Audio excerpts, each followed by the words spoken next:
ஓம் ஸ்ரீ குருப்யோ நமஹ. தென்னாருடைய பெரியவா போற்றி, எந்நாட்டவர்க்கும் இறைவா போற்றி.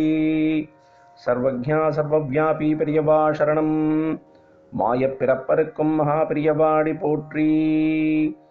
ஓம் ஸ்ரீ மகாமகணபதயே நமஹ. ஸ்ரீ சந்திரசேகராமிர்தம் அமிர்ததாரை 1265 தெய்வத்தின் குரல் 5ஆம் பாகம், அத்தியாயம் ஸ்ரீ சங்கர சரிதம். இதன் இன்றைய புதிய தலைப்பு அவதார நன்னாள். சித்தி தினத்திலிருந்து அவதார தினத்துக்கு திரும்பலாம். கிமு 477 சித்தி, அப்பொழுது 32 வயசு என்றால் அவதாரம் கிமு 477 + 32, அதாவது கிமு 509 ஆச்சாரியாளின் அவதாரம். சித்தி ரக்தாட்சி வருஷம் என்றும் அவதாரம் நந்தன வருஷம் என்றும் புஸ்தகங்களில் இருக்கிறபடியே கிமு 477 ஒரு ரக்தாட்சியாகவும் கிமு 509 ஒரு நந்தனமாகவும் இருக்கின்றன.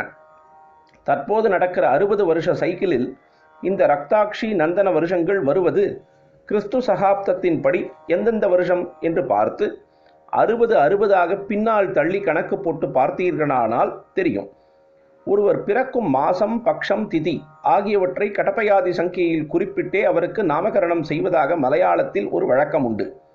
அங்கே ராஜாக்களுக்கு அவர்களுடைய ஜன்ம நட்சத்திரத்தையே பேராக சொல்வதுண்டு என்று தெரிந்திருக்கலாம். இப்பொழுது, அதாவது 1960 இருக்கும் மகாராஜா சித்திரை திருநாள், அதாவது அவர் சித்ரா நட்சத்திரத்தில் பிறந்தவர். இவருக்கு முந்தி இருந்தவர் மூலம் திருநாள், அதற்கு முந்தி விசாகம் திருநாள் என்று இருந்தார்.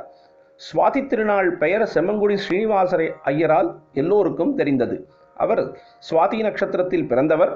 திருவனந்தபுரம் மகாராஜாவாக இருந்ததோடு சாகித்ய கர்த்தாவாகவும் இருந்தார். இதெல்லாம் நட்சத்திரத்தை மாத்திரம் அப்படியே குறிப்பிட்டு வைத்த பெயர். இப்பொழுது நான் சொன்னது சங்கேதமாக மாசம், பக்ஷம், திதிகளை வைத்து நாமகரணம் செய்வது. ஆச்சாரியாளுக்கு இந்த முறையில் பேர் வைக்க அப்பா இன்னும் ஊர் பெரியவர்கள் எல்லோரும் நினைத்தார்கள். அவர் பிறந்தது வைகாசி, அதாவது 2வது மாசம். அது சுக்லபக்ஷம். 2 பட்சங்களில் சுக்லபக்ஷம் 1, கிருஷ்ணபக்ஷம் 2. ஆச்சாரியாள் ஜனனம் 1வது பட்சம். அன்றைக்கு திதி பஞ்சமி, அதாவது 5. ஆகவே 2, 1, 5 அதையே தலை கீழாக்கி 5, 1, 2 என்பவற்றை கடப்பயாதி சங்கையில் முறையில் குறிப்பிடும் அக்ஷரங்களை சேர்த்து அவருக்கு பெயராக வைத்துவிட வேண்டும் என்று நினைத்தார்கள். அது ஷரச்சா என்று 2625 சொன்ன மாதிரி தெளிவாக அர்த்தம் தராத எழுத்து தொகையாக இருக்கப்படாது. பல என்று 32ஐயும் பலனையும் ஒருங்கே குறிப்பதாக சொன்னது போல அர்த்தமுள்ள வார்த்தையாகவும், அதாவது வாஸ்தவத்திலேயே மனுஷர்களுக்கு வைக்கும் தெய்வ பெயராகவும் இருக்க வேண்டும் என்றும் நினைத்தார்கள். அப்படி செலக்ட் பண்ணியதுதான் சங்கர என்பது. 2ஆம் மாசம், 1ஆம் பட்சம், 5ஆம் திதி என்பதை திருப்பி 5, 1, 2 என்பதற்கான எழுத்துக்களை கொண்டுதானே இந்த பெயரை வைத்ததாக சொன்னேன். அதெப்படி என்று பார்க்கலாம். சங்கர என்பதில் மெய்யெழுத்தான இங்கை நீக்கிவிட வேண்டும். இந்த சங்கையில் எப்பொழுதும் மெய்யெழுத்துக்கு வேல்யூ கிடையாது, அதை தள்ளிவிட வேண்டும். அப்படி செய்தால் ஷ, க, ர என்ற 3 எழுத்துக்கள் நிற்கின்றன. ஷ என்பது யாத்யஷ்ட பிரகாரம் ய, ர, ல, வ, ஷ என்று 5ஐ குறிப்பிடுகிறது.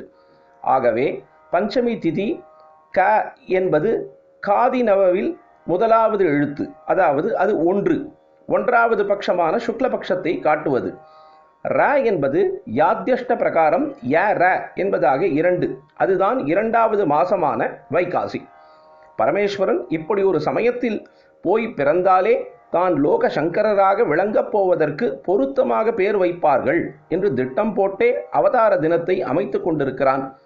சங்கர ஜெயந்தி எல்லா ஜெயந்திகளிலும் விசேஷம்தான் என்று ப்ரூவ் பண்ணுவது போல ஜெயந்தியே சங்கர என்று அமைந்திருக்கிறது.